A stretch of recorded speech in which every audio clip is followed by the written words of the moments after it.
Yes, he said while accepting the quest and saw Amelia, who was now coming out from the car with Damien beside her. Amelia emerged from the car, with Damien by her side. Her expression was blank, but the light makeup slightly concealed her puffy eyes. Although she intended to snitch on Asher to their parents, she decided to conceal it for now, as there was a guest in the mansion. Asher signaled for both of them to follow him and turned towards the living room area of the mansion. They passed through many servants who greeted Asher and the two people behind him. Although Amelia had been away for 2 years, most of the servants recognized her face. It was rare for the Greville family to hire new servants. To lower the chances of having a spy in the mansion, the Greville family usually allowed the families of their employees to live in their own accommodation on their huge estate, which was half a kilometer in size. They arrived at the living room and saw 2 small 10-year-olds with their parents. Nathan was absent this time, as he was busy with his regular training routine. They were surprised to see the 2 kids, but what shocked both of them was their eye color and hair. What? Who are these kids? Amelia had multiple thoughts crossing her mind. Damien, on the other hand, was waiting for someone to explain the situation to him. It's a long story, but they are the kids of your Uncle Ivar, and Asher found them. Arthur decided to clarify before his daughter came to some strange conclusion. Sylvie just chuckled, seeing Arthur. What? Uncle Ivar had kids? Damien shouted. Yeah, let me explain. Sylvie decided to explain the whole story to them. Damien's presence was not really a bother to them. Damien's full name was Damien Seymour, and his family, although not elite, was still a powerful family. The Seymours were close friends with the Grevilles, as Arthur and the Seymours' head were classmates and best friends when they were young. Damien would frequently visit and play with Amelia and Asher. Although Asher ignored him most of the time, he found a balance where Asher was not irritated by his presence, and he could still spend some time with him. Due to Damien's lack of nosiness, Asher eventually accepted him as a friend. During Sylvie's explanation, the twins also judged Amelia and Damien. They had already been informed of who these 2 were, and Lucas and Livia wanted to make a good impression on them as well. Asher, on the other hand, was on his phone the entire time, checking information for his new company, Aztec, and other complicated matters. Oh, they must have suffered so much, Amelia said, her eyes watering as she listened to the story of the twins. Despite her persona of being indifferent, which she copied from Asher, deep down she was a very emotional girl. Damien knew that she intentionally hid her true self and always wore a fake mask, but he decided not to question her about it. Livia was excited to meet Amelia, but Lucas felt somewhat uncomfortable around her. This was not the case with Damien or anyone else in the room. He couldn't think of a reason why he felt this way, but the discomfort was small enough that he could ignore it. Damien was sitting between Asher and Amelia. He saw Amelia get up and move towards the twins to hug them. Amelia didn't remember much about her Uncle Ivar, but she decided in that moment, upon hearing their story, that she would treat them like her own siblings. Deep down, she wanted another sibling to converse with, as Asher was obviously not an option for her. This situation was ideal for her. Asher also knew that this way, Amelia was least likely to follow the previous path, and he would not have to kill her, as Damien would most likely resent him for doing so. As long as she doesn't interfere with my path, she will live, but the moment she comes in my path, forgive me, old friend, but she would have to die, Asher thought in his mind while glancing at Damien and Amelia and remembering his past. His killing intent was about to break out, but he reeled it in quickly. These days, Asher was having a hard time killing people. His inner madness was driving him down a path of slaughter. These symptoms have begun again, Asher said to himself, but he knew the cure for his unstable emotions going haywire and he would have to wait at least until he joined the academy. We need to introduce their existence to the world carefully, Arthur said with a serious face. Amelia now knew why Asher had refused to bring her friends here. The chances of information being leaked were too high, and considering others' outlooks on illegitimate children, the twins' lives could experience many troubles in the future. She still didn't forgive him, but her anger was gone. We can introduce them at my birthday party, Asher spoke as he put down his phone. Yes, and they should also go through their awakening as early as possible, Damien spoke after thinking for a while. Although Damien was also 14 years old like Asher, his thought process was a bit higher than his age group, which was one of the reasons he could stay friends with Asher. I was also thinking about this for Lucas, but I want to ask Livia about her thoughts on awakening as well, Sylvie spoke as she patted Livia, who was sitting beside Amelia. I also want to become strong and help Lucas, Livia shouted, clenching her fist. She finally had the chance to support Lucas and didn't want to waste it.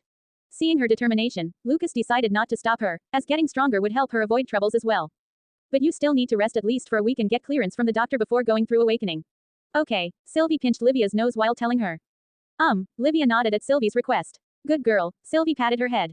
But Amelia, did something happen? Your eyes were red when you came in. Sylvie lifted her head towards Amelia and asked her. Asher was not bothered about whether Amelia would lie or not. He didn't care how others, or even his own family, perceived him. They could think of him as a demon and he would still be fine with it. Oh, it was nothing. Just some minor problems. Leave that aside, we should go shopping with Livia and Lucas. Amelia clapped her hands and decided to change the topic. Although Arthur and Sylvie could guess what might have happened, they decided not to interfere right now. They were also troubled by Amelia and Asher's sour relationship. Yes, but you must be tired today. Get some rest and let Damien get some as well. Sylvie decided to go along with Amelia for now, but she would definitely question her later for the truth. Although being a doting mother, she knew frequent scolding was also required in good parenting. Damien also decided not to speak against Asher and not mention the part about him openly making enemies with 3 elite families' children. Yeah, although I also want to chat with you all and I need to leave to meet my family as well, Damien decided to leave Amelia and Asher. And don't worry, nobody will know about their existence until Asher's birthday party. Although he knew they trusted him, he still decided to assure them nevertheless. Don't worry, you are like family to us as well, and we trust you enough to send you with Amelia, Arthur spoke while teasing him a little. Damien's ears were red, and he wanted to leave anytime now. Don't tease him. And Damien, say our greetings to your parents as well, Sylvie spoke while elbowing Arthur, leaving the twins confused by this conversation, but they did not voice it. Damien said his goodbye to them and signaled Asher to follow him outside. Asher, do you have a moment? He asked. Asher nodded and decided to follow him outside. I know your reasons for today's action, but you acted a bit strange. You wouldn't make enemies with them like that normally. He was already noticing something different with Asher. Don't worry about it, it's just that their faces annoyed me. Asher decided to make a random excuse to him. Damien knew he wanted to dodge this topic. Okay, you must have your reasons, but try to be more lenient with Amelia. Damien spoke. And I think you should find another girl, unlike that uncultured fool you've been chasing for years, Asher told him with his indifferent face. Amelia is not uncultured, Damien shouted but stopped immediately and looked around him to see if anyone saw him. Yeah, don't worry about all this. I know what I'm doing, Asher told him and left him. Damien also felt like he couldn't be more pushy with Asher for now, so he decided to leave in the car prepared for him. It was 5 a.m. in the morning and Asher was meditating during his training. After Amelia said she would take the twins shopping, Sylvie told Asher to accompany them, which he wanted to refuse, but he knew his mother would not take no for an answer. This was her way of getting all four of them to get comfortable with each other. He decided to do his early training and get ready before the afternoon, when they would go out shopping. He was circulating and sensing his mana veins when he felt a different type of energy for a moment, but that feeling disappeared very quickly. He tried to sense it again, but he could not feel it again. System, do you know about the strange energy I just felt? Asher asked. Host needs to level up the system for this information, insufficient authority. He frowned but could not do anything about it. He decided to ignore it for now until he got a more clear hold on that energy. He would try by himself until he could ask the system about it. Sensing that it was time to end his training, he decided to go for a shower and dress up. He washed up, dried his damp hair, and changed his clothes for a casual outing. He came down to the living room and saw Nathan, who was chatting with Amelia. Nathan had just come out of his training in the morning. Arthur and Sylvie had already left due to their work. Grandpa, are you super strong? Livia asked with shining eyes. It seems after yesterday's discussion about their awakening, Arthur decided that the twins could also train with Nathan while he would train Asher. Of course, I am the strongest in the world. If someone troubles you, just tell me and I will deal with it, Nathan proudly said while laughing. Don't fall for it. Although grandfather is strong, there are 10 more people like him, Amelia tried to correct Nathan's lie. As if. And where is your little hamster who follows you? Nathan decided to tease Amelia a bit. He is not a hamster, and his name is Damien. Amelia shouted. Why don't you shout like that at your older brother? It seems young people only tend to bully weak old men nowadays, Nathan said while acting pitiful. Who said I cannot shout at him? And how are you a weak old man? Amelia spoke hurriedly. If she could, she would have pounced on Nathan by now, but she wanted to give a reliable older sister image to the twins. This was the reason Nathan was having fun teasing her. Don't lie, if he was in front of you, you would be hiding by now. Nathan scoffed at Amelia. I am not afraid of him, Amelia told him while slightly raising her voice. It seems you have nothing to do except wasting your time chatting here, a cold voice was heard by Amelia, who immediately recognized it. Her heart started beating faster. She wanted to run out of this situation but her pride would not allow it. And no, I was just replying to grandfather, Amelia immediately tried to correct her statement. Okay, then get ready to go shopping, Asher said, having already noticed Nathan's little play, but he was in no mood to play along with it. What a grumpy brat, Nathan thought, disappointed that Asher was not willing to play along. If you're so free, why don't you help Dad with the guild's work? Asher replied with an indifferent face. Oh, I forgot about my training today. Kids, I'll see you later, as I need to train now, Nathan said, immediately disappearing from the couch. The twins were surprised by his actions and were also fascinated at the same time. Asher ignored it and told the three of them to follow him. They got in Asher's Rolls Royce and Emmy was sitting in the front seat. Lucas was sitting beside Asher and Livia was sitting with Amelia in front of them. Do we really need clothes? I mean, the clothes we have now are very soft and enough, Livia asked Amelia. She found Amelia easy to talk to than Asher, who always maintained a cold face. Yes, now that you're a part of our family, we also need your clothes for brother's birthday party as well, Amelia told her and also explained why it was important for them to have their own clothes. It was more of a status kind of thing. They were going to be introduced to the world at the party as Ivar's kids, and if their appearance were lacking, others might assume that they could be easily bullied or harmed. That's why the timing of this news needed to be controlled. They arrived at Rizal Mall, which was the biggest mall in Sorin. All of the branded accessories and clothes were present here. It was in the shape of a huge oval-looking building. Many people could be seen going in and out of this place. Their car stopped at the VIP parking lot, which was reserved for the rich only. They got out and looked at the marvelous sight of the building.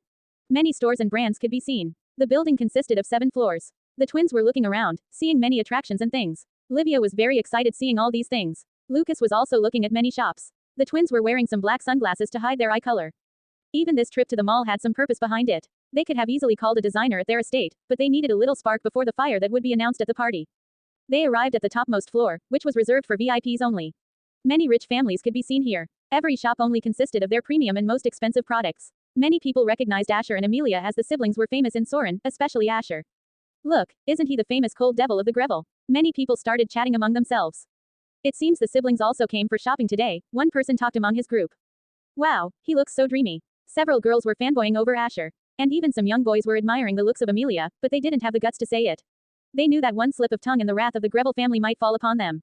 Sigh, poor boys, ahem. But who are those kids with them? Many people were starting to notice the twins. But their eyes were covered, so they thought they were close relatives or friends of the Greville. Asher and the others arrived at the most expensive and premium-looking clothing store in all of Samaria, called Lever. This store only made custom-tailored clothes for its limited clientele, which consisted of only highly influential families. This clothing brand was owned and named after the Lever family, which, despite not being an elite family, was fairly rich and influential. Entering the store, a middle-aged lady came to greet Asher and Amelia. We welcome young Master Asher and young Mistress Amelia, as well as the esteemed guests who are with you, the lady said, already educated with the faces and names of the influential people. Although she did not recognize the twins, knowing they were with them, she greeted them with respect. Don't mind them, it's their secret outing and we would like to keep it that way, Asher spoke with his indifferent look. As you wish, what would you like to see? The lady asked, not inquiring about the twins' identities. We need some branded clothes for them and a suit for our upcoming party next week. Amelia decided to take charge from there. She was better than Asher at such things, so she decided to choose the clothes for the twins. The store was quite big and, because it only accepted limited clients, there were no other people. They could see various mannequins wearing luxurious and beautiful clothes. Lucas wasn't interested much in all this, but Livia was looking around with a smile on her face. Asher and Amelia were given some hologram tablets, which consisted of the catalog, to go through and see some samples. The lady called some assistants who took the measurements of Livia and Lucas. Lucas was a bit uncomfortable with others touching him, but decided to brace it. Amelia was already choosing the designs for the dresses and suits for the twins. After some selection and input from the twins about their favorite colors, they finally decided on a dress and a suit. Amelia and Asher already had their dresses and suits ready, and today's shopping was only for the twins. Though Amelia also decided to get some dresses for herself. After all the choosing was done, the lady sat on the couch, which was prepared for them. Do you have any suggestions you want to apply? She asked Amelia and Asher.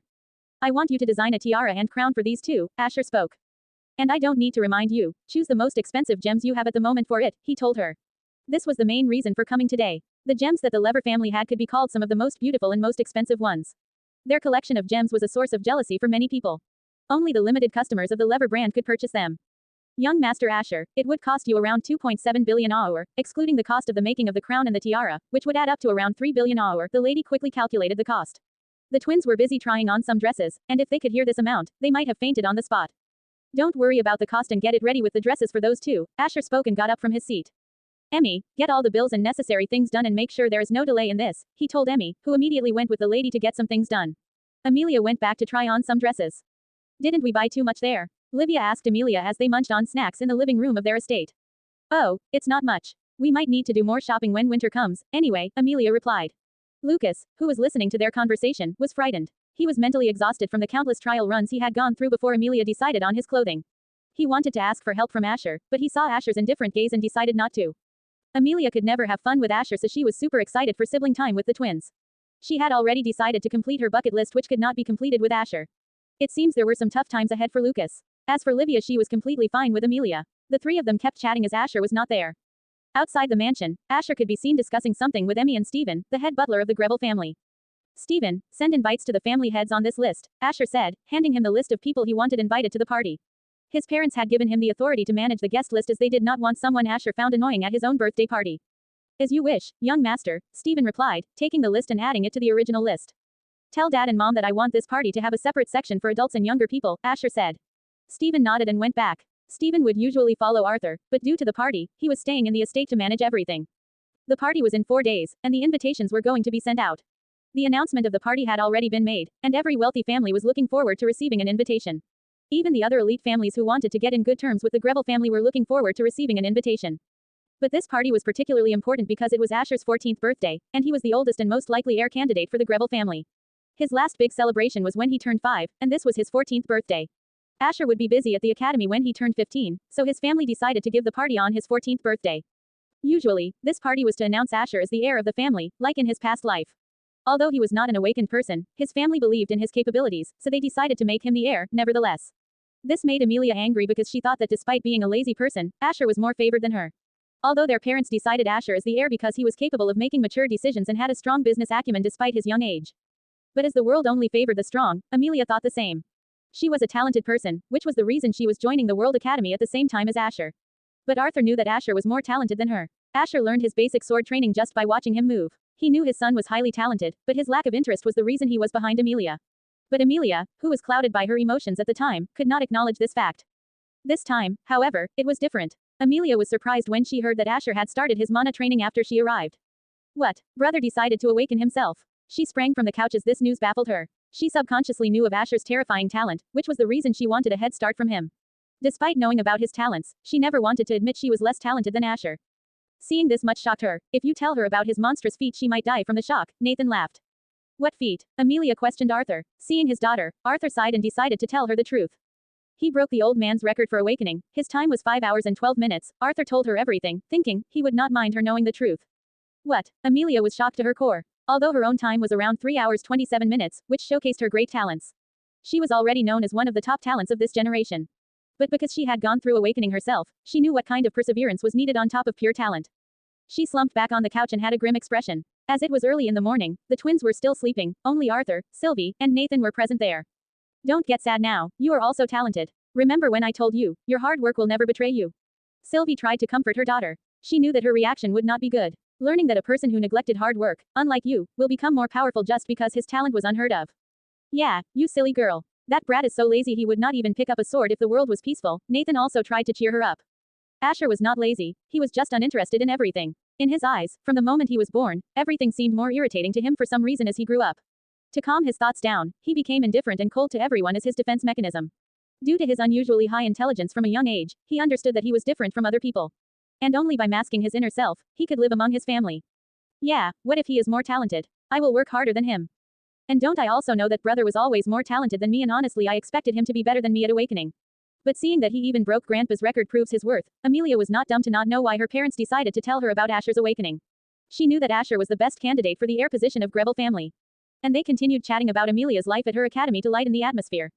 Asher was already done with all of his duties. It was around midnight and he was about to sleep, but he got a text, so he decided to check it out.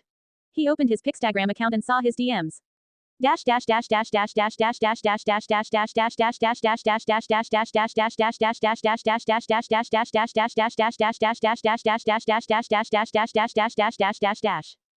Pink. Nature, your painting is ready. How do you want me to deliver it? I am bored 20. Just send it to your nearest package delivery service. I will get it from there. Pink. Nature, okay, I will send you the details of the delivery service near me. Pink. Nature contact.jpg. Pink. Nature, if you don't like the painting, I can refund you anytime.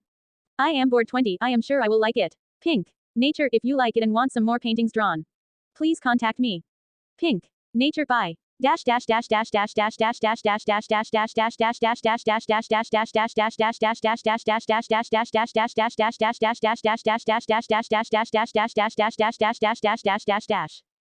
Asher chuckled at the responses. And seeing that the account has gone offline he decided to sleep for now.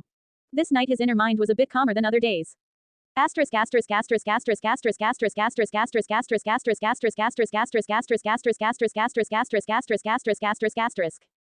Meanwhile, in a lavish-looking room, a blonde man with a beard could be seen talking to someone on his phone. His room was full of expensive antiques, and on his desk, some documents could be seen. Father, I know that you want to have a good relationship with the Grevels, but I will not go to such a rude person's party, a voice of a girl could be heard. Elena, I don't know why you consider that boy rude. I am already not forcing you for an engagement, but not even attending the party is something I cannot accept. I don't care about how you feel, just attend this party and socialize a bit, then you can come back from there, the middle-aged man spoke. He was the family head of the Rothschild family, James Rothschild. Okay, Dad, but I will take Kevin with me, and you cannot say no to me, Elena clearly told her father about her intentions. Do whatever you want, just make sure that Whiteheart's boy doesn't do something embarrassing at the party, James sighed and gave in to Elena's demand. He cut the phone call and called his younger brother. Louis, go to Soren and attend the party of the Grevels with Elena, and make sure she doesn't come under any harm, he said to his younger brother, Louis Rothschild. What, you want me to go on a bodyguard mission? I am an S-rank hunter, for God's sake, Louis spoke, showing his annoyed expression. Listening to him, James, who was an SS rank hunter, released his pressure and said. So, should I take your answer as a no? He asked. Arg, I will go, no need to get mad at me, Louis hurriedly left his room. I hope the rumors about that Asher Grevel are not true, and if they are, investing in the Whiteheart family might not be as great an idea as before, he sighed and continued doing his work. Do we really have to go? Kevin asked Elena. They were staying in a private villa owned by the Rothschild family. Every elite family, and some rich families, had their own villa in Soren, as it was the location of the World Academy. Sigh, Kevin, now that the Whiteheart family is also a part of one of the elite families, you need to maintain your image more carefully from now on. Going to such events, whether we like it or not, is one of our duties as members of an elite family, Eva tried to explain to Kevin, who was still against going to Asher's birthday party. Don't worry, Father told me that Uncle Louis will accompany us there, so we can leave after staying there for a while, Elena told Kevin. That guy is so arrogant for a person who has not even gone through his awakening yet, Kevin scoffed while talking about Asher. But his presence was scary for some reason, Eva thought in her mind. Let's forget about it. You know, we might be classmates when we enroll in the World Academy, so we should at least try to get along with him. Eva didn't want a conflict between Williams and Greville, so she wanted to use this party as a chance to smooth things over. Whatever, if that guy comes to the academy, I will show what my fists can do when there is no bodyguard around him, Kevin arrogantly said. Even though he might sound arrogant, he was considered one of the prodigies because he was close to breaking the record of Nathan Greville. His record was around 4 hours. This was one of the few reasons why Rothschild was allying with the Whiteheart family. Elena also somewhat liked Kevin, so her father didn't mind the two youngsters spending time together, which would come in handy in the future. Eva was the childhood friend of Elena, so she also spent quite a lot of time with Kevin and they became friends pretty fast. Don't worry, I am actually planning something to help Amelia, but I wasn't sure whether to commit to my plans, but it seems fine now, Elena smiled and said to Kevin, who was confused about what she was planning. What are you planning, Elena? Eva asked her. It's a secret, she spoke, then got out of the room they were in while being happy for some reason. Eva knew Elena was quite a vengeful person, and whenever she planned something like this, she wouldn't tell anyone. I hope she doesn't cause some huge ruckus at the party, Eva sighed and walked out of the living room with Kevin. Meanwhile, in the Mage Association tower. So you're saying we should also send a person to show our appreciation towards the Greville family? A man who looked to be in his 50s asked the man in front of him. I mean, why not? You already know about him breaking the record of Nathaniel Greville, we might as well make a good impression on them. Edward Amaris, the Mage Association elder who helped Asher in his awakening, replied to the man seated in front of him. The man was the chairman of the Mage Association. One of the SSS rank hunters in this world, renowned for his magic and referred to by the title of Archmage. His name was Silvus Grandis, and he had silver hair with deep yellow amber eyes. Despite being such an important figure in this world, he did not belong to any family and had no relatives. He was an orphan who climbed up the ranks to become one of the most powerful people in this world. Due to him being a commoner, he did not like to mingle with the elite families much and his sole focus was on managing the Mage Association. Sigh, although I don't like that musclehead swordsman, that doesn't mean his grandson would be like him. I hope not, but anyways, you can go to represent the Mage Association as this will not alert all the other powers because you already have a good relation with the Greville, Silvus told Edward his opinion. Only Edward could talk to Silvus this casually, because he was one of the people Silvus taught and nurtured himself. Although Silvus could be seen as a 50-year-old fit man, his actual age even surpassed Nathan by a few years, who was around 80 years old already. Due to their high ranks, humans could live longer, but unlike what you might think, mana did not help with the longevity of a person. It sure could allow you to perform miracles and look considerably younger than your age when stepped into adulthood, but life force never mingled with mana. Nobody knew why. Despite being able to enrich their bodies with mana and even changing their anatomy, they could never free themselves from their mortal shackles. But despite that, a person with a high rank could live till 200 years old if they did not die. This world only consisted of humans, but there were records describing some other species known only to elite families and the association higher-ups. When the world first experienced a mana outbreak, the destruction of most of civilization was inevitable. But some records of the people from the past were handed down to the next generation and were never open to the public now. Only those in power knew about such records. I wonder why there's so many talented people in this generation alone, he sighed and closed his eyes to do his training. He couldn't help but think about the records that were passed down. Who knows what the future might entail for us, he continued his training, closing his inner thoughts. Emmy, retrieve the parcel from here before my birthday party. Use whatever means to get it before the party starts, Asher ordered Emmy to retrieve the painting he ordered. He wanted it as a gift for his birthday. As you wish, young master, Emmy nodded at his request and left him after getting the information needed. Arg, Asher groaned and held his forehead. His surroundings were getting cold due to his bloodlust leaking out. Fortunately, he was in his secluded training chambers and Emmy had left, so nobody could sense it. Fuck, the symptoms are even worse than they were in my previous life, his indifferent face broke and a frown could be seen on his face. Till next year, hold on, till next year, he repeated to himself. He went back to do his mana training. He was practicing his mana manipulation, he needed more effort to fool Nathan about his bloodline when the time for his 2 weeks of training comes. Although the rank of his mana flow skill was not increasing because he was not utilizing this skill for his increase in manipulation. He would not increase his mana flow skill level until he got into the World Academy. His rank has broken into F rank and from here, simple mana training alone would not help him much. But he was not in a rush until his training with Nathan, he wanted to set a solid foundation which will increase his speed of increasing his rank in the future. When a person broke into a new rank around his mana core, a ring will be formed. This ring was how their rank was calculated. But multiple factors such as a person's mana pool, his innate talent, and his usage of skills with other factors would result in power disparity among the people in the same rank. This was the reason why a person's rank was not calculated only based on his mana core. Status: Fate Devourer System. Name: Asher von Raven Greville.